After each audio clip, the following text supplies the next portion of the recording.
Hola, bienvenidos sean a este video. Bueno, es mi cumpleaños. Estoy un año más viejo y más cascarrabias, así que...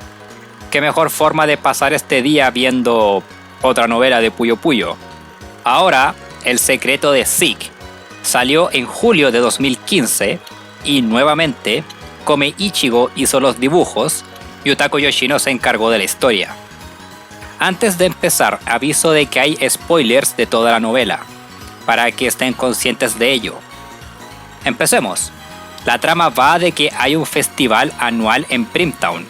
El cast de personajes debe hacer algo, por ende hacen un café, pero ocurre un accidente. Se derrama una poción de Witch en la mano de Zeke, haciendo que el poder de esta crezca y arriesgue su vida de hecho.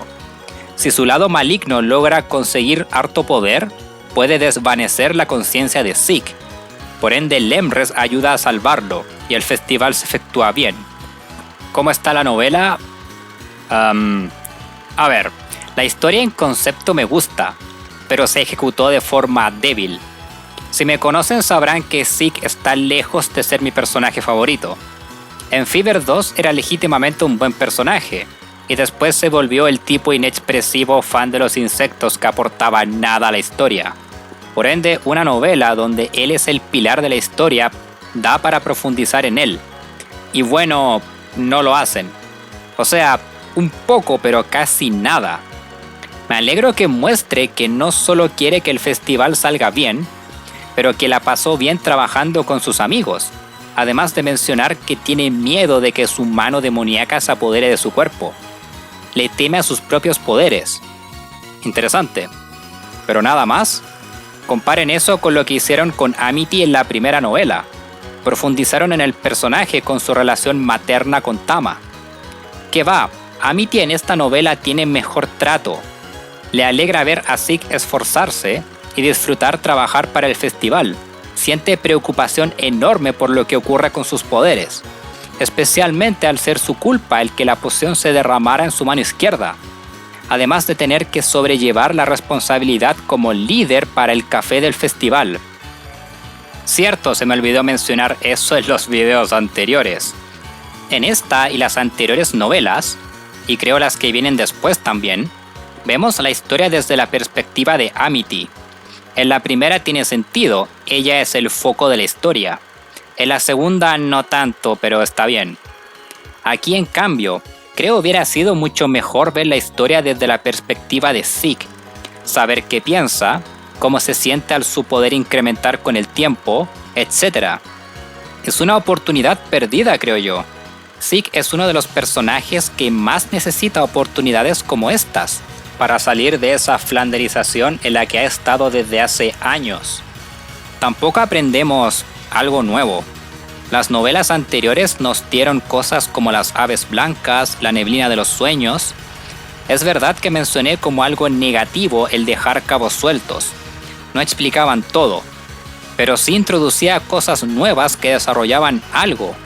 En esta novela hay nada nuevo. No sabemos más acerca del lore de Zeke o las ruinas. Si saben cosas mínimas del lore de Fever 2, ya saben estas cosas. Tampoco ayuda el ritmo de la novela.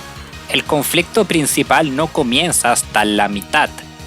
Los primeros 4 capítulos son introducir el festival, que está bien, introducir a Lemres y a Feli, que poseen relevancia en la trama. Es más, Lemres es quien ayuda a detener los poderes de Zeke. Esperable, tuvo un rol similar en Fever 2. Luego introducen la tienda de Witch y el cómo les da la poción que arma este desastre. Pero aún así se siente lento. El capítulo 2 es pura comedia que más que hacerme reír, me hizo pensar que nadie en ese lugar siquiera hirvió agua en su vida. No saber hacer crema es una cosa, pero hacer un pastel picante es otra. Well, I am blown away. I'm shocked. In fact, I'm not even going to eat it. I put my ass on the line for you, and that's the you give me? Sumado a que el conflicto principal se resuelve relativamente rápido en comparación. Zeke está casi totalmente controlado por su poder, dejando en claro que hay 2 entidades en Zeke. Lemres trató de detenerlo, pero Amity logra hacer que la conciencia de Zeke la escuche dejando que lo ayuden con la poción que contrarresta a la anterior.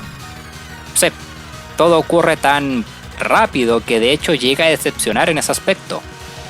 En cuanto a personajes se refiere, está bien. Zeke sigue siendo el mismo. Por ende me molesta porque de nuevo, podrían haber hecho más con el personaje, salvo por lo mencionado anteriormente. El disfrutar su trabajo en el festival y temor por sus poderes. Pero exceptuando eso, es el Zeke de siempre. Los demás están bien, poseen una caracterización simple pero no demasiado. Salvo Amity. La novela hizo más por ella que por Zeke. Su preocupación por ser la líder del grupo para el festival, que Zeke sea el sublíder, y el sentirse mal porque lo ocurrido con Zeke fue su culpa, aporta al personaje. Hay buena comedia de a momentos, pero no llega al nivel de la anterior, ni posee una trama al nivel de la primera, así que... sí, no soy muy fan de esta novela. Mala no es, posee una buena caracterización de personajes, algo de humor, el arte de Kome Ichigo sigue siendo muy bueno, aunque igual no me gusta el que no mostraran a un Zeke algo diferente, al estar siendo controlado por su poder. Se describe que su cabello era más oscuro y poseía ambos ojos rojos. Y listo, ¿por qué no hacer algo como Black Zeke? Su diseño alterno, creo eso hubiera sido cool. En conclusión, está meh a mi parecer. Hay buenas ideas, créanme, pero podría haberse hecho mucho mejor. El tomar ideas inconclusas de Fever 2 y continuarlas en una novela está bien. Prefiero que lo hagan en un juego, pero sería algo. Desearía que fuese mejor. No es una mala lectura, al ser corta como las demás, toma una hora como mucho leerla. Y sin duda les puede gustar, pero prefiero las anteriores. Bueno, eso sería todo por ahora. El siguiente video será Mega Man Battle Network 5. Si leyeron Puyo Puyo, el secreto de Zeke, dejen su opinión en los comentarios como siempre. Que estén súper bien y nos vemos. Adiós.